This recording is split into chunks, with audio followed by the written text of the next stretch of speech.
Yo, bien ou bof? Bon alors hier soir on est parti éclater les Lillois chez eux. Du coup on s'est encore régalé sur le AZ Canapé Magique. T'étais là ou t'étais pas là? T'étais là ou t'étais pas là? T'étais là ou t'étais pas là? Si t'étais pas là tu connais pas les bails ma gueule. Bref, comme d'habitude avant de commencer on va prendre une petite minute pour le sponsor. Et oui car comme tu le sais sûrement déjà c'est OneFootball qui sponsorise cette vidéo. OneFootball qui n'est autre que l'application number one sur le football. Cette application est totalement gratuite et personnalisable. C'est-à-dire que tu peux choisir les joueurs que tu veux suivre, les équipes que tu veux suivre. Et il y a absolument toutes les news et les statistiques les plus pointues. Cette application est disponible sur Android et iOS. Et comme c'est écrit ici, tu peux retrouver le lien dans la description de cette vidéo. N'hésite pas à la télécharger, c'est un bon moyen de me soutenir, you know. Bon sinon, avant de continuer à faire le mariole, je reprends mon sérieux quelques instants pour faire un hommage à Kobe Bryant qui, comme vous le savez, nous a quittés hier soir dans un malheureux accident d'hélicoptère. Comme pour Balavoine, ça me mère les popettes l'hélicoptère. Et pour couronner le tout, il était accompagné de sa fille de 13 ans. C'est vraiment triste, c'est plus que triste, c'est carrément horrible. C'est pourquoi je tenais à vous rappeler que ce genre de drame n'arrive pas qu'aux autres. Et ça nous rappelle à quel point la vie peut être imprévisible. Donc aujourd'hui, le reste de la famille de Kobe ne pourra plus jamais les revoir ni leur parler. Alors que ce soit à cause de notre routine quotidienne ou par fierté, n'attendons pas ce genre d'événement pour dire à nos proches à quel point on les aime. Donc n'oubliez jamais que chaque jour est une chance de plus de le faire. Ok, c'est bon, j'ai bien plombé l'ambiance, maintenant on peut repartir en chips ma gueule. Donc, qu'est-ce que je t'ai craint de te dire? Ah ouais, les Lillois-loups. Donc on leur a mis le même score que la dernière fois, mais en couleur cette fois, parce qu'en début de saison, ils sont venus chez nous, on leur a mis 2-0. Et là chez eux, bah on leur a encore mis 2-0. Par contre, il est important de souligner qu'on avait une revanche à prendre, parce que l'année dernière, ils nous ont quand même éclaté 5-1 chez eux. Si, même que c'était il y a 9 mois, donc si tu préfères, il y a 9 mois, ils nous ont fait un gosse, poteau. Donc, Thomas Tourelle continue d'aligner son 4-4-2 face aux Lillois-loups. Meunier et Diabolo étaient dans les couloirs de la défense, tandis que le double pivot, Veratitan et Arissa Guerrier étaient en soutien de nos 4 fantastiques. Donc, quand le match a commencé, les Lillois-loups ont joué haut parce qu'ils savaient très bien que s'ils nous laissaient des espaces, ils allaient mourir. Donc, il y a eu beaucoup d'occasions d'appart et de chambre d'hôte, beaucoup d'occasions de la part de l'île flottante, mais t'inquiète, nos Marvel, ils ont géré au calme. Jusqu'à la 28e minute où Di Mamma Mia trouve le Brésilien dans l'axe et joue le 1-2 avec Veratitan, avant de se remettre sur son pied droit à l'entrée de la surface et de nettoyer la lucarne gauche de Gnagnan d'un magnifique enroulé. Bim,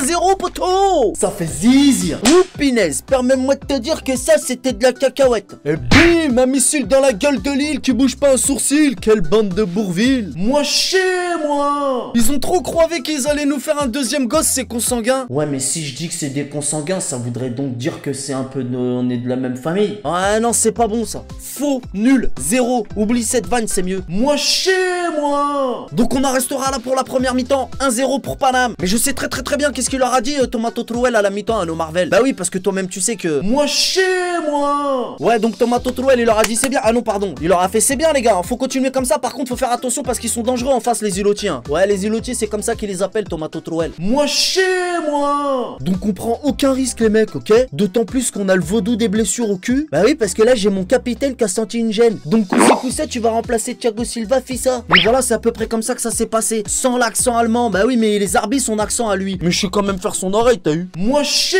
moi. Donc la deuxième mi-temps reprend. Et bim, penalty pour Paname au bout de 3 minutes à cause que comment qu'il s'appelle le mec Rianaldo. Et il a fait une main sur la frappe d'Mbappé tard. Il s'est cru au basket, très certainement un hommage à Kobe. Et bim, 2-0 pour Paname. Neymar transforme le penalty. Ça fait zizi. Le Brésilien double la marque alors que le gardien des îlotiers, Gnagnan, il l'a touché. Oui, il l'a touché du bout de la main. Il a touché, mais il a pas eu la main assez ferme aussi. Mais oui, mais si t'as des mains en guimauve, ne va pas dans les buts, Gnagnan. T'es bête ou quoi? Donc, on a continué la distribution de bourpif, mais Gnagnan a tout de même fait quelques parades qui a permis à l'île flottante d'éviter le naufrage. Ah bah oui, mais c'est quand même vrai aussi ça. C'est qu'est-ce qui fait que les Lillois-loups étaient très peu inspirés hier soir quand même. Quant à notre coach Thomas Tourelle, il a fait tourner l'effectif et ça c'est un coaching plutôt intelligent. Ouais mais quel intelligent. Votre banc il est bien fourni, c'est normal qu'il fasse tourner. Mais qu'est-ce que t'es craint de raconter toi encore? Il fait des tours pour pas fatiguer nos joueurs. Ouais mais de toute façon, Neymar et Mbappé, ils vont se blesser et ils joueront pas à Dortmund.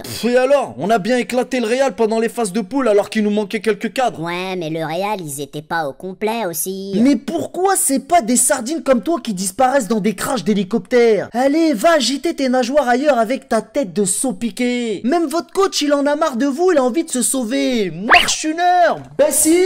Bref. Les Lillois-loups auront une dernière occasion qui finira au fond mais manque de peau pour eux, leur joueur est signalé hors jeu. Yahoo! Pour conclure, match gagné contre une équipe lilloise qui, ok, n'a pas démérité. Ils ont cru nous éclater, mais le scénario s'est inversé. Notre poisse continue avec encore un joueur blessé. Après Marquis, c'est au tour de Silva, mais quand est-ce que ça va s'arrêter? Voilà tout qu'est-ce que je pouvais dire sur ce match. Comme d'habitude, n'hésite pas à m'ajouter sur Insta, tu retrouveras le lien dans la description de cette vidéo. Très important aussi, n'hésite pas à lâcher un petit pouce bleu si cette vidéo t'a plu. Tu peux aussi aller faire un petit tour dans la Z boutique, c'est toujours sur YouTube que ça se passe. Le lien est également dans la description de cette vidéo, poto. C'est tout pour moi, c'était AZ Story. Je vous donne rendez-vous pas plus tard que mercredi soir face à Pau. On va leur faire à base de po comme les NMTNM. On connaît les bails. Salut!